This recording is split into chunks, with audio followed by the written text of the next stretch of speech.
안녕하세요, 여러분. 이 글의 내용과 다른 것을 고르십시오.សូមជ្រើសរើសអ្វីដែលផ្សេងណាបាទអំពីខ្លឹមសារនៃអត្ថបទនេះណាបាទអញ្ចឹងគឺគេឲ្យរកចម្លើយខុសណា저는 휴대폰 부품을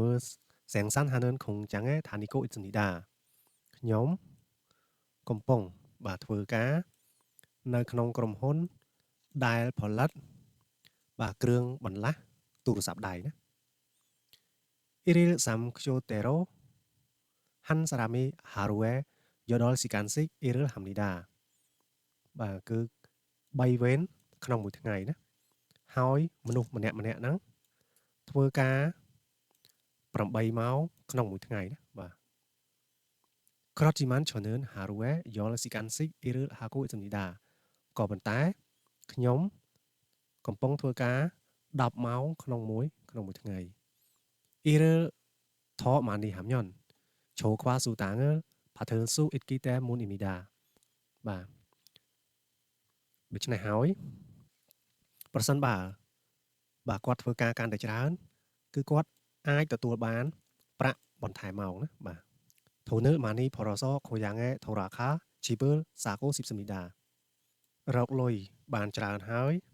នៅពេលត្រឡប់ទៅស្រុកកំណើតវិញហ្នឹងគាត់ចង់ទិញផ្ទះណា 몸이 아프면 일을 할 수 없기 때문에 건강에 조심하고 있습니다. ប្រសិនបើ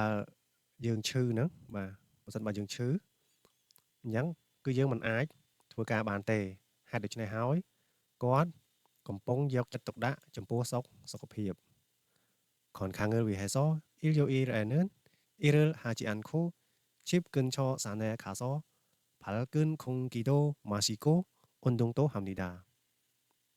ដើម្បីសុខភាពនៅថ្ងៃអាទិត្យគាត់មិនធ្វើការទេហើយ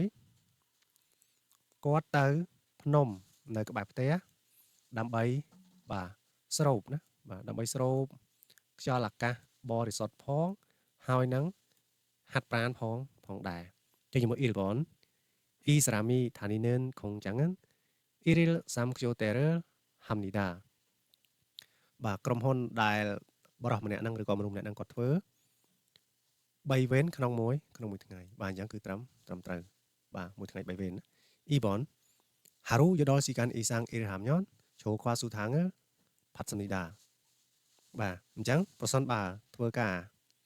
លើសពី8ម៉ោងណាអ៊ីសាំងលើសណាបាទលើសពី8ម៉ោងក្នុងមួយថ្ងៃអញ្ចឹងគឺទទួលបានប្រាក់បនបន្ថែមបាទអញ្ចឹងគឺត្រឹមត្រូវណាបាទប្រសិនបើយើងធ្វើលើសពី8ម៉ោងក្នុងមួយថ្ងៃគឺយើងទទួលបានប្រាក់ថែមម៉ោង 3번 이 사람은 하루에 10시간씩 일을 하고 있습니다. បាទមនុស្សម្នាក់ហ្នឹងក្នុងមួយថ្ងៃបាទគាត់ធ្វើការឬក៏គាត់កំពុងធ្វើការ10ម៉ោងណាបាទអញ្ចឹងក្នុងមួយថ្ងៃគឺគាត់ធ្វើ10ម៉ោង 하루에 10시간씩 ណា 4번 이 사람은 돈을 많이 벌기 위해 일요일에도 일합니다. បាទដើម្បីរកប្រាក់ឲ្យបានច្រើនមនុស្សម្នាក់ហ្នឹងគឺគាត់ធ្វើការនៅថ្ងៃអាទិត្យផងដែរបាទអញ្ចឹងនៅថ្ងៃអាទិត្យគឺគាត់អត់